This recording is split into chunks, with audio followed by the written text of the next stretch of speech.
Olá, boa noite, tudo bem com vocês? Está começando mais uma edição do Jornal da Difusora para todo o Maranhão. A gente está interligado a partir de agora com a notícia. Vamos aos destaques de hoje. O Ministério Público investiga a internação de acusado pela morte de 5 pessoas em acidente na capital. Localizada a embarcação após naufragar nos Lençóis Maranhenses, 2 corpos foram encontrados. Detentos do sistema prisional do Maranhão participam de exame para pessoas privadas de liberdade. Em Pinheiro, o governo do estado realiza o Dia D de combate a queimadas na região. E ainda, programação do 39º Festival Maranhense de Cores segue até sexta-feira na capital. Seja bem-vindo, vem comigo, está começando agora o Jornal da Difusora.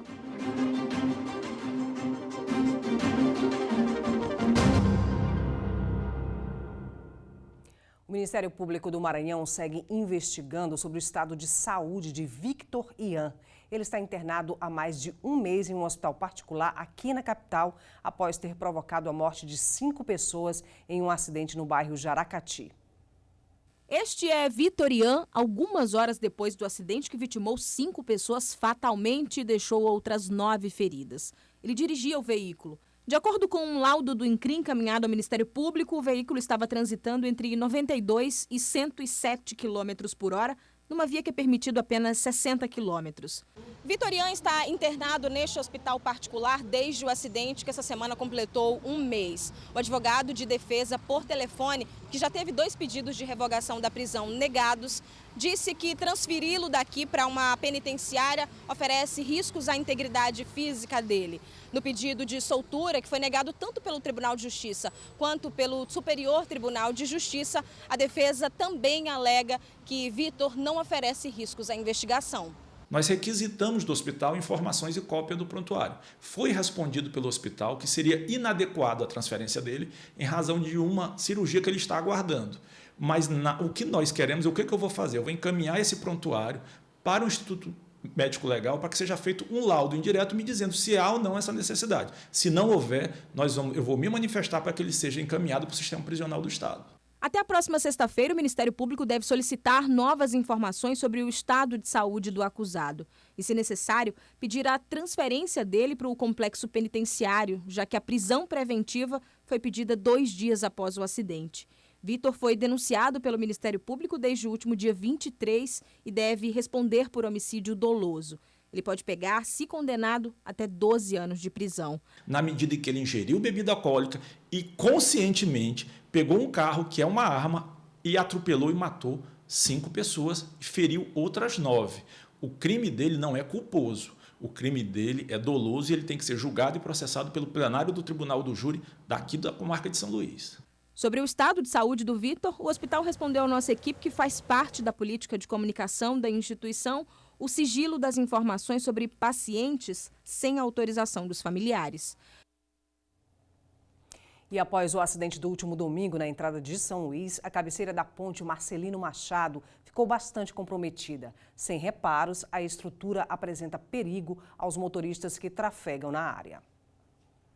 No espaço onde a carreta bitrem saiu da pista, nada de proteção. Veículos passam bem próximo ao local, onde só uma fita está amarrada, identificando que ali existe uma área de risco. O acidente aconteceu no último final de semana, no domingo. De lá para cá já se passaram 3 dias e até agora nenhum reparo concreto foi feito no local. O Núcleo de Comunicação da Polícia Rodoviária Federal confirma que o DENIT já tem conhecimento do problema. Toda ponte ela tem que ter a proteção, a defensa, o guarda-reio. E no caso ali, por enquanto, ela está sem.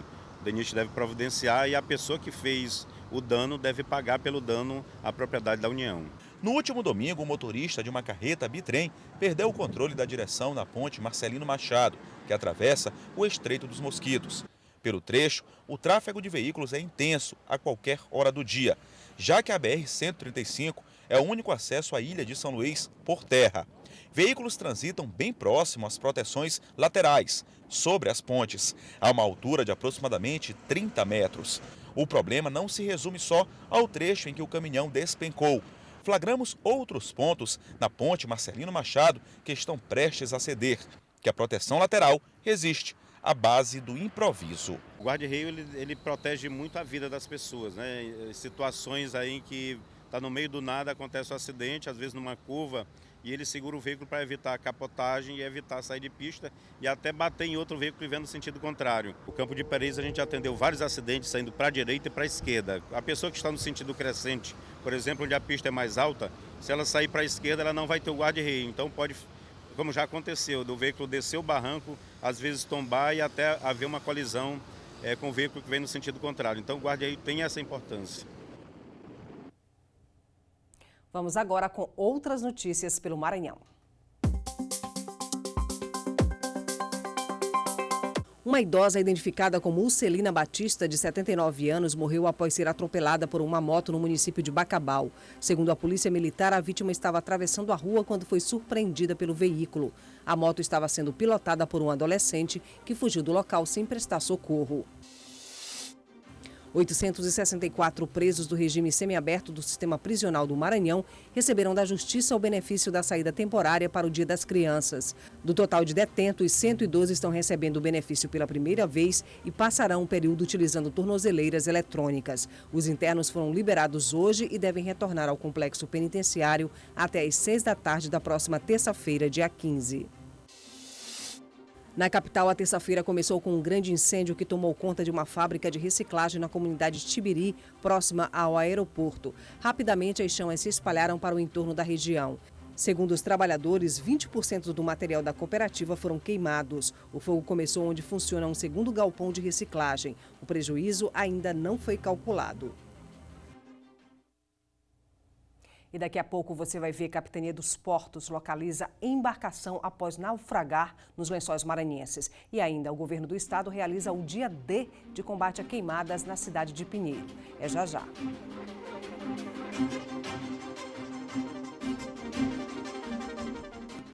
Estamos de volta com o Jornal da Difusora para todo o Maranhão e agora a gente fala sobre a embarcação que naufragou ontem na região dos Lençóis Maranhenses. Hoje pela manhã, a repórter Geice Gomes conversou com o responsável da Capitania dos Portos sobre o trabalho de buscas na região.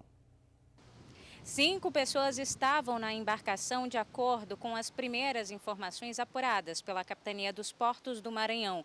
A embarcação teria saído de São Luís com destino a Barreirinhas e acabou naufragando na foz do Rio Preguiça. Sobre o assunto, nós conversamos com o capitão de fragata Paulo Carlos, que é ajudante da Capitania dos Portos do Maranhão. Esse início de investigação já aponta para uma causa do acidente?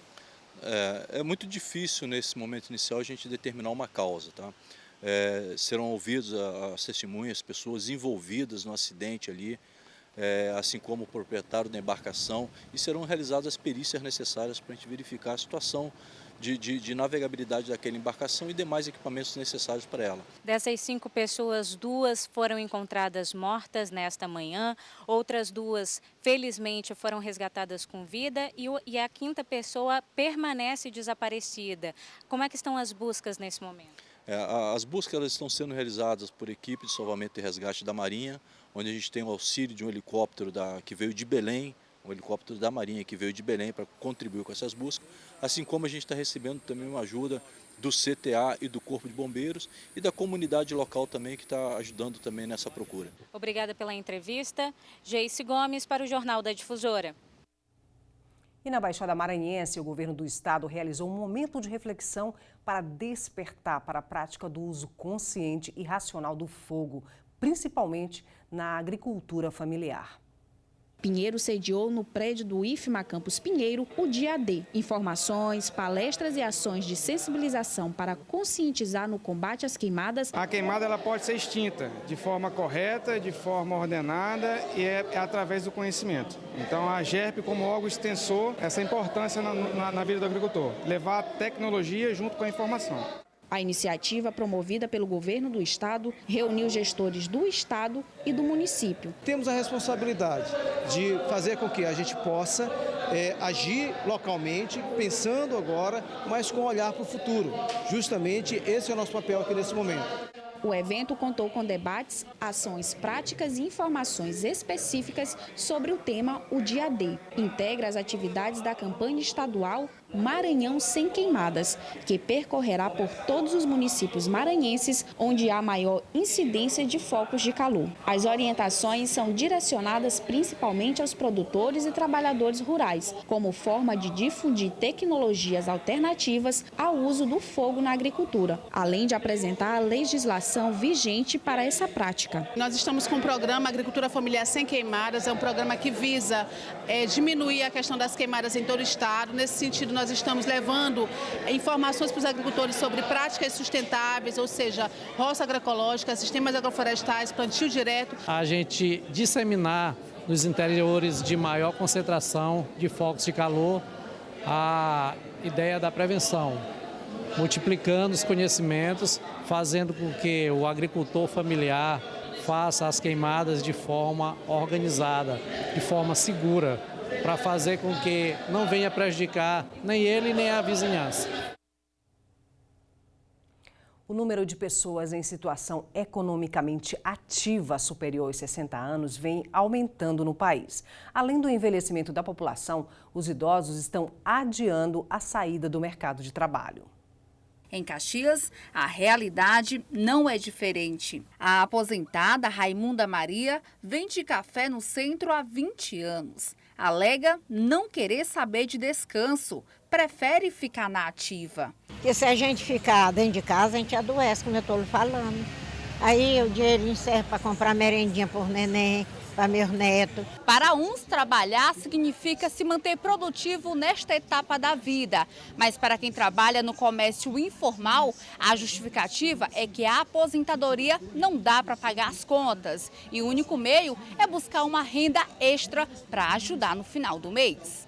Se antes o mercado de trabalho era rigoroso para pessoas da terceira idade, agora a experiência é o segredo, como conta este analista de recursos humanos. Hoje a gente busca pessoas que tenham mais conhecimento, que tenham know-how e principalmente aquelas pessoas que já conhecem a filosofia da empresa. O aposentado Paulo Cos há 6 anos trabalha nesta empresa. O segurança patrimonial junta o útil ao agradável. A renda auxilia nas despesas da família e ainda mantém viva sua disposição.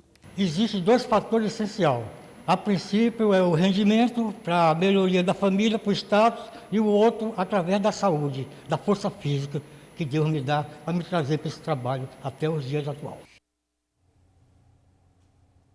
E o Jornal da Difusora faz um rápido intervalo. Daqui a pouco, detentos do sistema prisional do Maranhão participam de exame para pessoas privadas de liberdade. E ainda, programação de Festival Maranhense de Coro segue até sexta-feira na capital.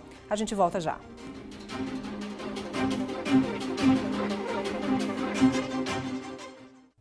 De volta com o Jornal da Difusora, e mais de 2.000 detentos do sistema prisional do Maranhão participaram das provas do Exame Nacional para Pessoas Privadas de Liberdade.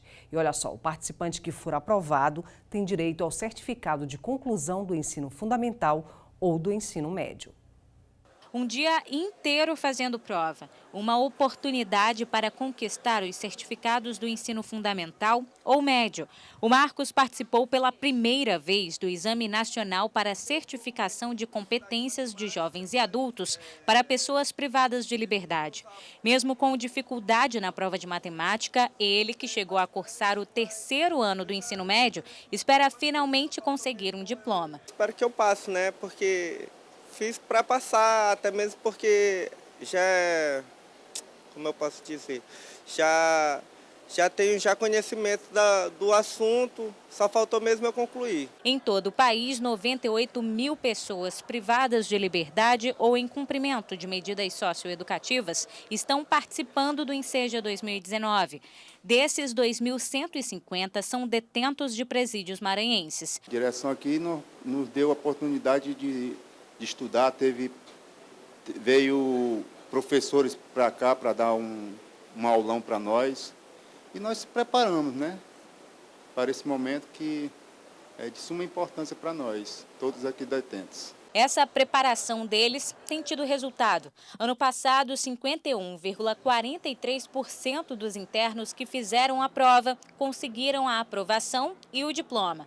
A elevação do nível escolar dos internos é trabalhada como uma estratégia de ressocialização. Aqui dentro, eles têm a remissão da pena, mas o principal impacto é na sociedade. A capacitação aumenta a probabilidade de que eles consigam um emprego e não voltem a cometer crimes. A gente vem tratando desde a alfabetização, né, para que a gente consiga reduzir o máximo possível esse índice dentro das unidades prisionais, a educação, o ensino fundamental, o ensino médio, e aí dando um suporte maior também para que eles estejam aptos a participar do Enem para pessoas privadas de liberdade. Com o incentivo de ficar menos tempo no presídio e ter uma profissão quando finalmente conseguir sair, o Iago tem se dedicado aos estudos. Foi aprovado no Enseja em 2017. Com o diploma do ensino médio, no ano passado, ele conseguiu fazer o Enem e foi aprovado para a administração. Como ainda não está em regime semiaberto, a Justiça determinou que a aprovação seja revertida em 100 dias de remissão de pena. Optar, por um emprego, que é o que todos pensam, sair daqui ressocializado, arrumar um emprego e viver de maneira digna, diferente aos olhos da sociedade como eles me viam antes. Bom, e essa medida faz parte do processo de ressocialização da comunidade carcerária no país. Olha, que a música faz bem para a alma, isso todo mundo já sabe e está comprovado na 39ª edição do Festival Maranhense de Coros. A novidade este ano é a participação intensa dos corais infanto-juvenis. Vamos ver? A idade ainda é pouca, mas o profissionalismo já é grande. Antes de entrar no palco, claro, tem que estar tudo em ordem. Aí não pode faltar o aquecimento e mais uns minutinhos de ensaio. E se bate um certo nervosismo, nada demais. Não muito, por causa que a gente também foi preparado para isso e eu estou bem confiante. E é diante da plateia orgulhosa que todo o esforço vale a pena. Se eles gostam disso? Eu sinto alegria, eu sinto muitas coisas, mas é legal. Se eu continuar nessa escola, eu vou vir outras vezes, porque eu acho muito legal. Em 2019, o Festival Maranhense de Coros chegou à 39ª edição e com um recorde, 51 grupos inscritos, 23 na categoria infanto-juvenil e 28 na adulto. Há apresentações que não têm caráter competitivo. A intenção é outra. Nós entendemos que o papel dele é promover esse espaço privilegiado e democrático de apresentação dos grupos corais existentes, não limitando corais que estão começando em detrimento de corais mais antigos. E parece que a estratégia vem dando certo. Gosto demais de fazer isso, então o resto da minha vida eu vou cantar até eu desistir. Tipo assim, quando eu estiver velho ainda vou estar cantando, quando eu estiver idoso.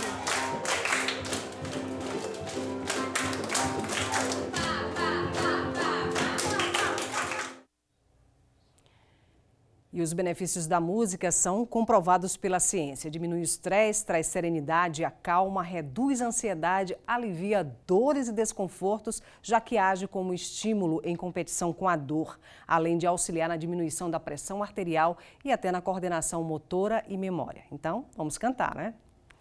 Bom, as reportagens dessa edição você pode rever no portal MA10 e interaja também com a gente em nossas redes sociais. Muito obrigada pela sua audiência, uma boa noite, até amanhã. Tchau, tchau.